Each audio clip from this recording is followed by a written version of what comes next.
Happening today, the Chattanooga Zoo is celebrating 40 years of partnership with the nonprofit Friends of the Zoo and 40 years with Darde Long. She joins us live in the studio this morning. We have Darde Long and Jake Cash to tell us all about how the zoo has changed and everything that they've accomplished. And we've got the star of the show sitting on your shirt. So who is this? This is Merlin, and Merlin is one of Jake's favorite travel animals, I think, because he's so easy to handle and he just likes to go, and he's so interesting. He's a bearded dragon, and he's been with the zoo for a while now. A little longer than you, I think. Maybe yeah, a little longer than me. Yeah, he's my superior. Yeah. He's the one who approves your time off request. That's it. He's a great guy. And somebody was saying these guys are used as pets sometimes. And if you know what you're doing with a reptile, that's fine. You know, there's a little extra care, extra lighting. They're kind of divas about things like that, and so you have to know what you're doing. But one of those animals is not. And Jake, tell us about that beard thing that we were talking about. What did you say? I hope he doesn't show us. So he's an Australian animal. So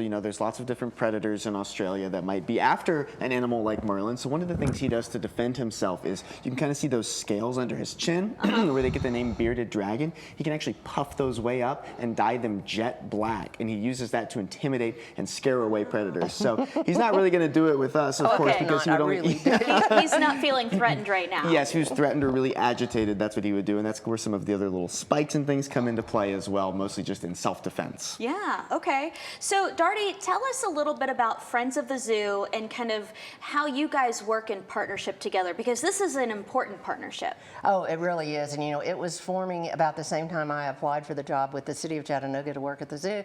And what was so interesting is that they were ready to either recommend closing the zoo or the city just needed to do something about it. That was their mantra, and they were amazing. They were so passionate, and in the early days I realized very quickly that we needed help. We didn't have enough personnel at the zoo to do what we needed to do, and I had volunteers, and they were amazing. They came so regularly and worked so hard, and then came the part where we started raising money, and they were good at that. They sold t-shirts and hot dogs, and I can tell you all the things they've done.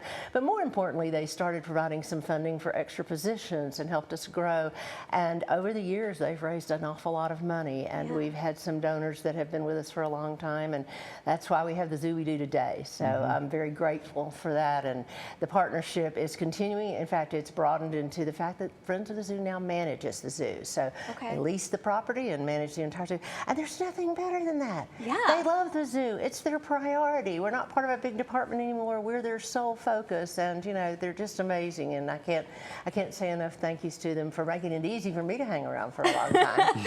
It's crazy for you to mention that there were talks of closing the zoo at some point, because I can't even think of Chattanooga without thinking of the zoo and the aquarium and just all of the things that make Chattanooga so fun and things that people love about Chattanooga, whether you're coming to visit or you live here. So the fact that over 40 years it's grown, and you've seen it, you've had a front row seat of seeing all of these changes. It is, and I think you've talked to people when we talk about the zoo of the old days. Nobody can really believe it, and one of my favorite guests is that person who's never been here.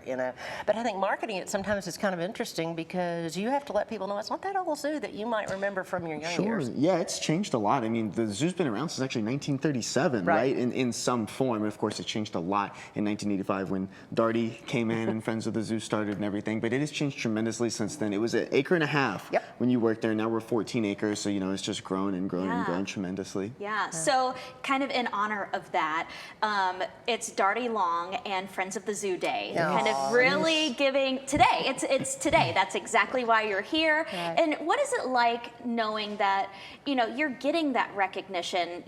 All of the work that you've done, that Friends of the Zoo have done to really make the zoo what it is today. It's really humbling. I'm not one, and Jake will tell you, I don't like the spotlight. I don't mind doing things like this, but recognizing my work is harder for me. But I have, during this process, really recognized where we've been, what we've done. We've been looking at historical pictures, and I'm like, oh wow. What a privilege. Yeah. What a privilege, And unfortunately, we keep doing so, and I say unfortunately, that's for anybody that thinks I'm retiring. I'm having too much fun. I love my job. Well, good.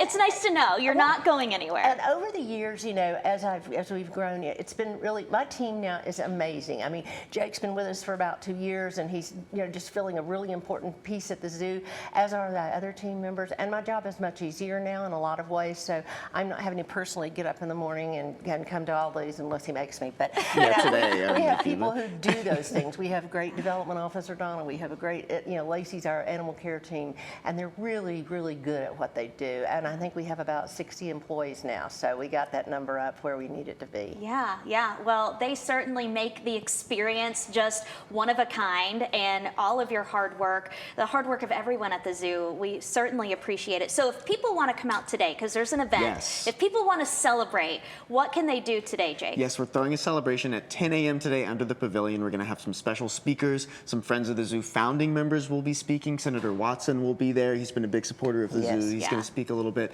Just some special giveaways, bringing out some ambassador animals. Maybe Merlin here might make an Yeah, appearance. maybe. He's had an early day. He has had an early day, so we might give him a break. But Darde will be speaking as well, so it's just a moment to come together, enjoy the zoo, celebrate Darde, honor Friends of the Zoo, and just kind of come together as a community. Yeah, well, we certainly are celebrating all of the work that you guys do. Thank you guys for being on here this And I morning. want to say thank you to Local 3. When I first started at the zoo, you guys were one of the first ones to reach out and say, do you want to bring an animal? Yeah.